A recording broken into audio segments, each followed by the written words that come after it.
J'ai travaillé 9 ans dans l'industrie et j'avais en même temps l'envie de reprendre la ferme de mes grands-parents qui étaient sans activité depuis 14 ans.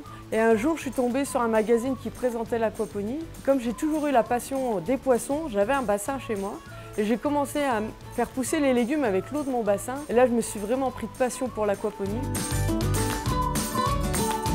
Les mentalités sont en train de changer et les gens ont besoin de savoir d'où viennent les aliments qu'ils consomment, qui se cachent aussi derrière. Du coup, ils sont de plus en plus chercheurs du circuit court, du local et du contact humain aussi. Et nous, en aquaponie, comme l'eau est partagée entre les poissons et les légumes, on ne peut pas ajouter d'engrais chimiques ou de pesticides, on est obligé de rester naturel, sinon on perd ses poissons.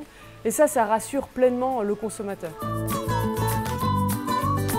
J'ai essayé sur le bassin que j'avais chez moi à développer un système aquaponique qui était relativement petit, mais qui m'a permis de me faire vraiment la main et de comprendre en profondeur qu'est-ce qu'était l'aquaponie et qu'est-ce qui se cachait derrière. Donc après, en fait, j'ai tout tourné autour de cette maquette que j'avais fait chez moi en lançant un financement participatif et en cherchant en fait toutes les solutions possibles qui me permettaient de mettre un jour en place en fait une ferme aquaponique d'aujourd'hui qui fait 1000 m².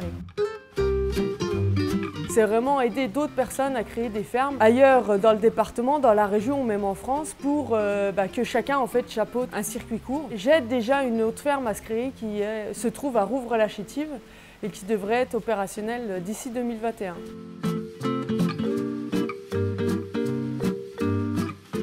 Il y a beaucoup de gens qui ont des projets, qui mettent en place des choses et qui vont dans le bon sens, dans le développement durable et autres. Parce que moi, j'ai une ferme aquaponique, donc vraiment tournée vers le développement durable, l'environnement, le bon manger. Mais je travaille aussi avec les producteurs locaux qui ont aussi cette mentalité-là. Et je vends également leurs produits à travers le magasin que j'ai à la ferme. Donc une bonne salade de haricots où on blanchit 7 minutes ces haricots et c'est notre base de notre salade. Après on peut l'agrémenter avec de la ciboulette, avec également des bons œufs de poule plein air qu'on élève à la ferme. On a également les tomates cerises et on peut éventuellement rajouter des concombres en dés.